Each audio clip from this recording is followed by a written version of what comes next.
მოგახსენებთ, რომ ეს კლუბი 60+ არის თბილისის მერიის ჩვენი ბიბლიოთეკების გაერთიანების ერთობლივი პროექტი, რომელსაც ვახორციელებთ გაეროს მოსახლეობის ფონდთან ერთად უკვე მესამე წელია, როგორც თქვენ აღნიშნეთ და ძალიან სასიხარულო ამბავი გვაქვს თემქის მოსახლეობისთვის, რომ 1 აპრილიდან თბილისში გაიხსნება მეორე კლუბი.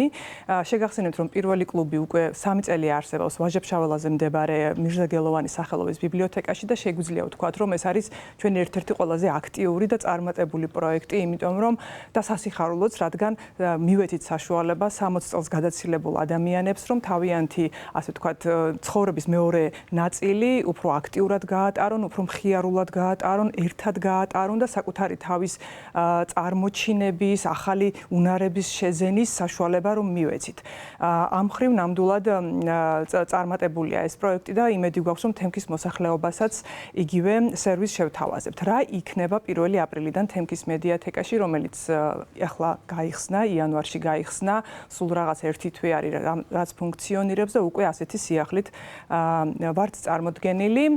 1 აპრილიდან ეს გახლავთ სამშაბათი დღე, სამშაბათიდან პარასკევის ჩათვლით იმუშავებს კლუბი და ყველა ადამიანს, ვისაც აქვს სურვილი და ვინც არის რა თქმა უნდა 60 წელს გადაცილებული, ვისაც აქვს სურვილი იყოს უფრო აქტიური, უფრო მეტი რამ გაიგოს, გამოვიდეს სახლიდან, ასე ვთქვათ და საკუთარ თავს მისცეს უფრო აქტიური ხანდაზმულობის საშუალება, ვეპატიჟებით ყველას, რომ მოვიდნენ და იგრძნონ თავი უფრო ლაღად, უფრო მშვიდად, უფრო ჯანსაღადაც, რადგან ჩვენ ვთავაზობთ არა მხოლოდ თქვათ რაღაც სოციალურ აქტივობებს, არამედ ფიზიკური აქტივობების რაღაც კურსსაც ვთავაზობთ.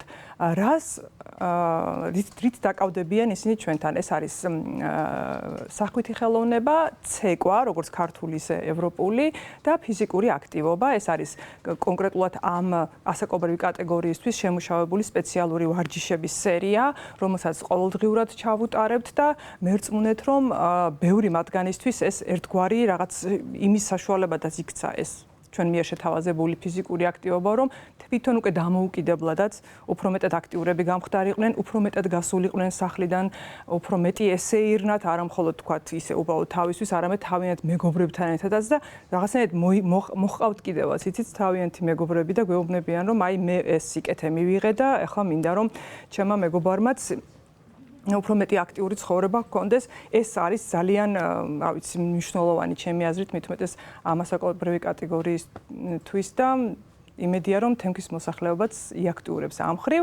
აქვე გკითხავთ, რატომ თქვათ sabურთალო მანამდე და რატომ შემდეგ თემქა? ეს უბნებიც რაიმე ნიშნის მიხედვით შეიჭრა? დიახ, მოგახსენებთ, რომ ვცდილობთ რაც შეიძლება უფრო მჭიდროდ დასახლებულ ტერიტორიები მოვიცვათ, სადაც უფრო მეტი, ასე ვთქვათ, საძილე მიკრორაიონი, უბნები, სადაც უფრო მეტი ადამიანი ცხოვრობს და სადაც ამის საშუალებას გვაძლევს ჩვენი ფილიალი, სადაც გვაქვს უფრო მეტი ფართი, უფრო მეტი საშუალება ამ ადამიანების მასპინძლობისთვის. მაგალითად, თემქის მედიათეკა არის ერთ-ერთი ყველაზე დიდი შენობა, რაც გვაქვს მედიათეკებს შორის და დარწმუნებული ვარ, რომ კლუბის წევრებს ძალიან ისეთი ფართი ექნებათ ესეთი სილაღისთვის და უფრო მეტი აქტივობისთვის. თუმცა რა თქმა უნდა ეს არ არის მხოლოდ თემქის მოსახლეობისთვის, ხომ ნებისმიერ შეუძლია აირჩიოს საბურთალო ან თემქა. არის გამომდინარე იქიდან, რომ მათთვისვე მოსახერხებელი რომ იყოს გადაადგილების მხრივ, მოგეხსენებათ ასაკში მყოფ ადამიანს შეიძლება რაღაც მომენტში პრობლემა ქონდეს გადაადგილების და პირველ რიგში ეს არის უფრო თემქის მოსახლეობისთვის, რომ მათთვისვე კომფორტული რომ იყოს. თუმცა რა თქმა უნდა თუ იქნება ადამიანი, თქვათ, გვდანიდან, მუხიანიდან, რა თქმა უნდა მათთვისაც ჩვენი კარი ღია აუცილებლად. რაც შეეხება ღია კარს, 18 მარტიდან დავიწყებთ უკვე განაცხადების შევსებას და ყველას, ვისაც აქვს კლუბში გაწევრიანების სურვილი, შეუძლია მოვიდეს თემქის მედიათეკაში, შეავსოს განაცხადი და გახდეს ჩვენი კლუბის წევრი. თუ არის რაოდენობა შეზღუდული, თუ აღმოჩნდა, რომ იმაზე მეტი განაცხადი შემოვიდა, ვიდრე ვარაუდობდით, როგორ მოხდება? ამის მოლოდინი გვაქვს და სამწუხაროდ ყველას მიღებას ვერ შეძლებს, რა თქმა უნდა, ეს არის გარკვეული რაოდენობისთვის განკუთვნილი, ისევ და ისევ ფართიდან გამომდინარე, ისევ და ისევ აქტივობების სპეციფიკიდან გამომდინარე, რომ ეს შეუძლებელია, რომ უბრალოდ თქვათ 100 ადამიანი ერთად შევაგროვოთ. თუმცა ვეცდებით, რომ მაქსიმალურად ვეცდებით, რომ ყველა სურვილი დავაკმაყოფილოთ. დიდი მადლობა, მარიამ, თქვენთან გადმოვალ კითხვით. გაეროს მოსახლეობის ფონდი არის მხარდამჭერი ამ პროექტის. ზოგადად რატო დადგა დღის წესრიგში მსგავსი პროექტის არსებობა, რომელიც საზღვარგარეთ არის ხომ აპრობირებული? საქართველოში რაიმე კვლევა თუ ჩატარდა, რომ რამდენად იყო მოთხოვნა და საჭიროება იმისთვის, რომ მსგავსი კლუბი და პროექტი აქაც განხორციელებულიყო? დიახ, დიდი მადლობა ამ კითხვისთვის და ამის საჭიროება ნამდვილად არის ძალიან დიდი. მოდით დავიწყოთ იქიდან, რომ დემოგრაფიული მდგრადობის ხელშეწყობა არის გაეროს მოსახლეობის ფონდისთვის ერთ-ერთი მნიშვნელოვანი მიმართულება და პრიორიტეტი. და როდესაც დემოგრაფიულ მდგრადობაზე ვსაუბრობთ, აქ შემოდის ისეთი ცვლადები, როგორიც არის შობადობა, მიგრაცია, სიკვდილიანობა და მათ შორის არის ხანდაზმულობა. საქართველოში ვართ მზარდად ხანდაზმული მოსახლეობა, რაც იმას გულისხმობს, რომ 60+ ადამიანების რაოდენობა წლების განმავლობაში საქართველოში გაიზრდება და ეს არის ტენდენცია, რომელიც არის ჩვენი რეალობა. შესაბამისად, ჩვენ ამ ტენდენციას უნდა დავხდეთ მომზადებული და შესაბამისად სისტემა იყოს აღჭურვილი იმდაგვარად, რომ გასცეს პასუხი იმ საჭიროებებს.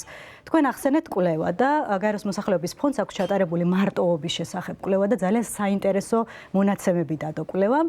დაახლოებით 45% გამოკითხული რესპონდენტების განიცდის სოციალურ მარტოობას და 52% განიცდის ემოციურ მარტოობას ქვეყანაში. ანუ გულისხმობს რას, რომ ერთის მხრივ ასაკოვან მოსახლეობას არ აქვს საშუალება, რომ მოახდინონ სოციალიზაცია, საკუთარი უნარებზე იზრუნოს, განვითარებაზე იზრუნოს და ემოციური მარტოობა აქ არის უკვე რაღაც გაზიარება საკუთარი ემოციების, აზრების და ასე შემდეგ. აი სწორედ აქედან დგას ძალიან დიდი საჭიროება ერთის მხრივ დემოგრაფიის თვალსაზრისით, მეორეს მხრივ უკვე ასაკოვანი მოსახლეობის ჯანმრთელობის და მათი ემოციური ფონის გათვალისწინებით. და ეს არის არაჩვეულებრივი პროექტი, რომელიც თქვენ ახსენეთ, რომ საზღვარგარეთაც ძალიან ესეთი აქტიურად და ძალიან პოპულარულია და მათ შორის საქართველოშიც და თბილისი არ არის ერთადერთი ქალაქი, სადაც მსგავსი კლუბი მუშაობს, არის ასევე რუსთავში, არის ასევე ქუთაისში და ჩვენ ძალიან დიდი იმედი გვაქვს, რომ ხელს შეუწყობთ კიდე გაფართოვდეს ეს ქსელი.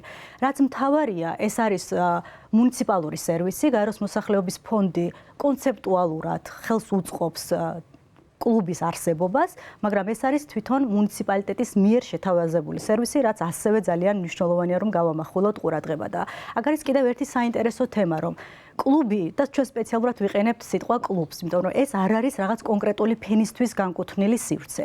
ეს არის ადგილი, სადაც ნებისმიერ ასაკოვან ადამიანს შეუძლია მივიდეს, მოახდინოს სოციალიზაცია, განავითაროს უნარები. აქ არ არის მხოლოდ სოციალიზაციაზე, აქ არის მათი აღჭურვა, ასევე რაღაც გარკვეული უნარჩვევებით, კომპიუტერული ცოდნით, თუ სხვადასხვა მათი ინტერესებიდან გამომდინარე, რომ რეალურად საქართველოში დგას ამის საჭიროება, რომ თუ ჩვენ ვართ მზარდად დაბერებადი მოსახლეობა, ჩვენ არ გვაქვს ეს ფუფუნება, რომ ეს ხალხი არ ჩავრთოთ ისევ შრომით ბაზარზე, ისევ დოვლათის დაგროვებაში და არ მიიღონ მათ მონაწილეობა ქვეყნის სოციალურ და ეკონომიკურ განვითარებაში. ამიტომ ეს საჭიროება აქედანაც გამომდინარეობს. მარიამ, ერთია რომ მსგავსი პროექტი არსებობს და ვთქვათ, სთავაზობთ ხანდაზმულ მოსახლეობას იასთანაც და თქვენთანაც მექნება ეს კითხვა და საზღვარგარეთ არის ვთქვათ აპრობირებული მრავალი წლის განმავლობაში და იქაური მოსახლეობა მეტნაკლებად მზად არის ასეთ აქტივობებში ჩასართავად.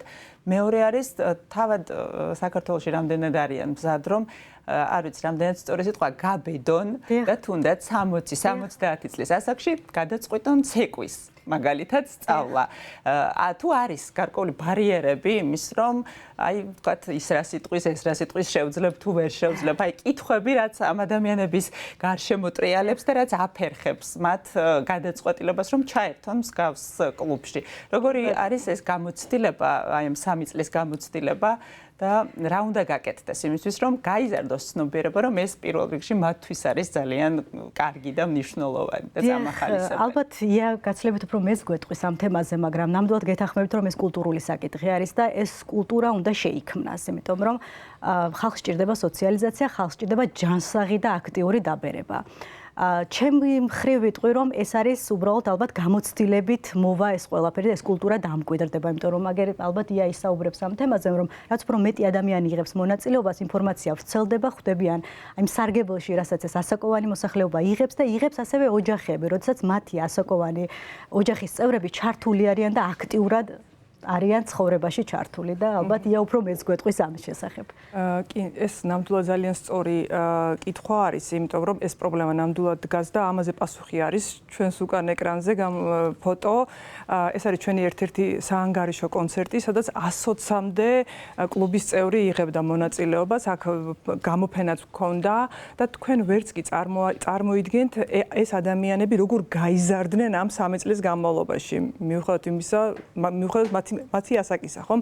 მოვიდნენ მართლა პატარა ბავშვებივით იყვნენ. ზოგს მსხვენოდა, ერიდებოდა, ზოგი ფიქრობდა რომ მე ხატვა, აბა რა დროს ჩემი ხატვის სწავლა არასოდეს ცხოვრებაში არ მიმღერია და 1 წლის შემდეგ უკვე ჩვენ გქონდა ის შედეგი, რომ ისინი დიდ სცენაზე დგებოდნენ, მღეროდნენ და საკუთარი ნამუშევრები, ნახატები გამოქონდათ გამოსაფენად და სხვა ადამიანებისთვის შესათავაზებლად. შეიცვალა ძალიან მათი შვილების, ანუ ოჯახის წევრების დამოკიდებულებაც, რომელიც იყო ძალიან სკეპტიკური თავიდან, რომ აი რა დედაჩემი სად დადის, რა დროს შენი სადღაც ხატვა არის, შვილიშვილები ყავს გასაზრდელი. იყო ესეთი პრობლემაც გქონდა და იყო შემთხვევა, როდესაც ეს შვილები მოყვებოდნენ ხოლმე თავიანთ მშობლებს კლუბში, რომ ენახად რას ვუშვებოდით მათ მშობლებს და როდესაც ნახეს, რომ მათ მშობლებმა თავიდან დაიწყეს მართლა ცხოვრება და თავიანთ თავში აღმოაჩინეს უნარები, რომლებიც მანამდე შეიძლება არც კი იცოდნენ, რომ ჰქონდათ, შემდეგ უკვე ასე ვთქვათ გამოუშვეს და ეს პრობლემა რამდენიმე თვეში უკვე მოხსნილი ჰქონდა. ამის იმედი გვაქვს თემქის მოსახლეობასთანაც და ყველას გარწმუნებთ, რომ ეს არის არამხოლოდ თქვათ რაღაც დროის გასატარებელი ადგილი, არამედ ცხოვრების გახანგრძლივების საშუალებაც არის, როცა შეგიძლია საკუთარი თავი დაარწმუნო იმაში, რომ ჯერ კიდევ არ დამთავრებულა შენი ცხოვრება, კიდევ შეგიძლია რაღაც მეტი გააკეთო, თუნდაც იმ შვილიშვილებისთვის კიდევ რაღაც ახალი ცოდნა შეიძინო. ძალიან